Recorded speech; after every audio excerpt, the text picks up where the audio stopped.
اچھا یہاں پہ اب 3 منٹ میں کیا بات کروں. ہمارے سے پہلے جو سیشن تھا اس میں رینٹ آف پارٹی کی بات ہو رہی تھی. ثناء اللہ بلوچ صاحب بات کر رہے تھے. تو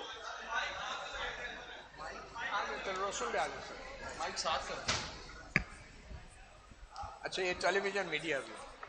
We do have some television cameras and their microphones, so therefore request Ahmed Mir صاحب. جی بہت بہت شکریہ. اس سے پہلے جو سیشن تھا اس میں ثناء اللہ بلوچ صاحب بات کر رہے تھے رینٹ آف پارٹی. تو بات تو انہوں نے بڑی اچھی کی. آج کل پاکستان میں سب کچھ رینٹ پہ چلتا ہے اور صرف پارٹیاں رینٹ پہ نہیں ہیں, میڈیا ہاؤسز بھی رینٹ پہ چلتے ہیں, جرنلسٹ بھی رینٹ پہ چلتے ہیں, لائرز بھی رینٹ پہ چلتے ہیں, سارے رینٹ پہ ہیں. لیکن وہ جو آپ بات کر رہے تھے نا بلوچ صاحب کہ جینون ڈیموکریسی ہونی چاہیے, اور پھر آپ نے کہا کہ لوگ جو ہیں وہ پارٹیاں بدل لیتے ہیں, ان کی اصل پارٹی ایک ہی ہوتی ہے. تو میں سوچ رہا تھا کہ کتنے سچے آدمی ہیں آپ کہ آپ کی پارٹی میں بھی ایسے بہت سے لوگ ہیں جو کبھی کاف لیگ میں ہوتے ہیں, کبھی نون لیگ میں ہوتے ہیں, پھر آپ کی پارٹی میں آ جاتے ہیں. اور نہیں یہ بھائی انہوں نے اچھی بات کیا, میں تو اپریشیٹ کر رہا ہوں نا. اور ابھی یہ جو بلوچستان میں نئی حکومت بنی ہے اس میں جو کیبنٹ آئی ہے آپ دیکھیں کہ اس کیبنٹ میں جو منسٹر صاحبان ہیں یہی منسٹر جو ہیں اس سے پچھلی حکومت میں بھی منسٹر تھے, وہ اس سے پچھلی حکومت میں بھی منسٹر تھے, اس سے پچھلی حکومت میں بھی منسٹر تھے. اور ان سے جو حلف لیا جن گورنر صاحب نے وہ پچھلی حکومت میں بھی گورنر تھے, اس سے پچھلی حکومت میں بھی گورنر تھے, اور ان کا تعلق پتہ کس پارٹی سے ہے؟ ثناء اللہ بلوچ کی پارٹی سے. ٹھیک ہے, تو انہوں نے بڑی صحیح نشاندہی کی ہے. یہ جو یہاں سے آواز آئی ہے نا, تو جو پارٹیاں ہیں ان کو چاہیے کہ ایسے لوگ جو ہیں ان کو اپنی صفوں سے نکال دیں, صاف کر دیں.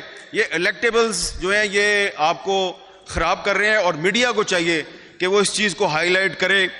اور اس وقت صورتحال یہ ہے کہ آپ آسما جہانگیر کانفرنس میں سارے یہاں پہ موجود ہیں, اور ادھر یہ لکھا ہوا ہے کہ democracy is not just about elections, it is about the protection of human rights.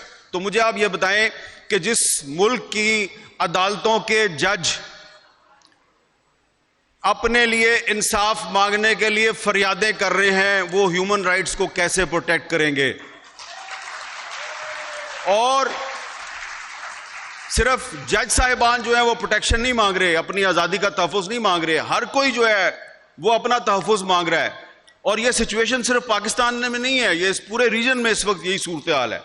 India کی صورتحال بھی کوئی مختلف نہیں ہے, سری لنکا کی صورتحال بھی کوئی مختلف نہیں ہے, بنگلہ دیش کی صورتحال بھی کوئی مختلف نہیں ہے. لیکن ہم بات کر رہے ہیں پاکستان میں, پاکستان کے بارے میں. تو یہاں پر اس وقت جس آئین کی بالادستی کی یہاں پہ بات ہو رہی ہے یہ آپ کو ماننا پڑے گا, مانو یا نہ مانو. آئین پاکستان کو یہاں پر تقریباً غیر مؤثر کر دیا گیا ہے. آپ جس آئین کے تحفظ کی بات کر رہے ہیں وہ پہلے سے غیر محفوظ ہے. اس کی وائلیشن صرف غیر سیاسی لوگ نہیں کرتے, سیاسی لوگ بھی کرتے ہیں. اور اب پاکستان کا میڈیا, ہم جیسے لوگ جو کہتے تھے جی کہ آئین اگر اس پہ عمل درآمد ہو تو سارے مسئلے حل ہو جائیں گے, اب ہمیں لگتا ہے کہ آئین تو خود تحفظ مانگ رہا ہے. اور کیونکہ میں صحافی ہوں تو میں تو صحافیوں کی بات کروں گا. جتنے غیر محفوظ پاکستان کے صحافی اس دور میں ہیں کبھی نہیں تھے اس سے پہلے. آپ دیکھیں کہ اس ملک کی سپریم کورٹ نے ایک صحافی ارشد شریف کے قتل پر از خود نوٹس لیا. کیا ہوا؟ سپریم کورٹ کے چیف جسٹس نے از خود نوٹس لیا, کچھ بھی نہیں ہوا. ایک انکوائری ٹیم کینیا بھیجی, واپس آئی, کچھ نہیں ہوا. پھر ایک اور جے آئی ٹی بنی, اس نے لوگوں سے بیانات لیے, کچھ نہیں ہوا. تو ہمیں یہ لگ رہا ہے کہ پاکستان کے جو صحافی ہیں ان کو اب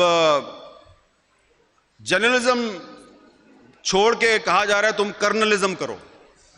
تو ہم نے تو بھائی جرنلزم ہی کرنی ہے, وہ والا کام نہیں کرنا جو جنرل ضیاء اللہ کے دور میں ہوتا تھا یا جنرل پرویز مشرف کے دور میں ہوتا تھا.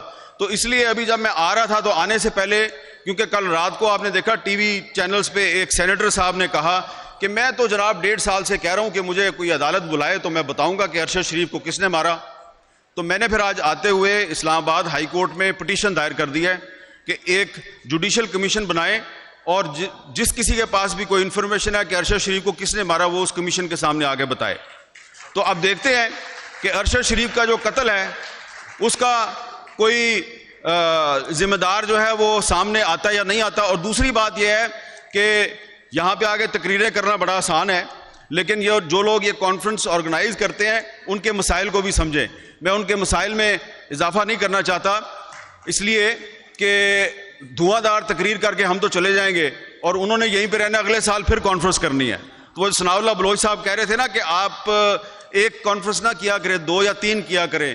تو آپ بھی پہلے صرف ایک پارٹی نہیں, جن پارٹیوں کے لیڈروں نے یہاں پہ آ کے تقریریں کی ہیں وہ اپنی اپنی پارٹیوں سے 2 یا 3 ان لوگوں کو نکالیں اور پھر اگلے سال آئیں. تو اس لیے ہم نے اب یہ فیصلہ کیا ہے کہ ہمیں تقسیم کر دیا گیا ہے, ہم ایک دوسرے پہ اعتماد نہیں کرتے. ارشد شریف کا جو قتل کا مقدمہ ہے اس کو ہم ٹیک اپ کرنے میں, اس پر کوئی تحریک چلانے میں کامیاب نہیں ہوئے, لہذا ہم نے اب فیصلہ کیا کہ اب کسی اور کے پاس نہیں جانا. اب ہم جو آپ لوگ کہتے ہیں نا یہ ٹی وی اینکر جو ہیں یہ بات کیوں نہیں کرتے, ٹی وی اینکر نے وہ بات کیوں نہیں کی, تو آپ کو تو پتہ ہے بھائی ہم تو پالیسی میکر نہیں ہیں, چینل کسی اور کا ہے, ہم تو اس میں بیٹھ کے بات کر رہے ہوتے ہیں. تو اگر وہ ہمیں آفر کر دیں تو ہم کیا کر سکتے ہیں. تو اس لیے اب ہم نے فیصلہ کیا ہے کہ ٹی وی اینکرز کا ایک ایکشن فورم بنایا جائے گا, اور جس ٹی وی اینکرز کو کہیں سے کوئی کال آئے گی یا اس کو ڈکٹیشن دے گی اس کی اپنی مینجمنٹ یا کوئی باہر سے, تو ہم لوگ جو ہیں وہ پبلک میں آ کے آپ کو بتایا کریں گے. تو اس کے علاوہ ہم کچھ نہیں کر سکتے. ٹھیک ہے, وطی اللہ جان صاحب کھڑے ہو گئے ہیں, لہذا میں اپنی سیٹ پہ واپس آ رہا ہوں.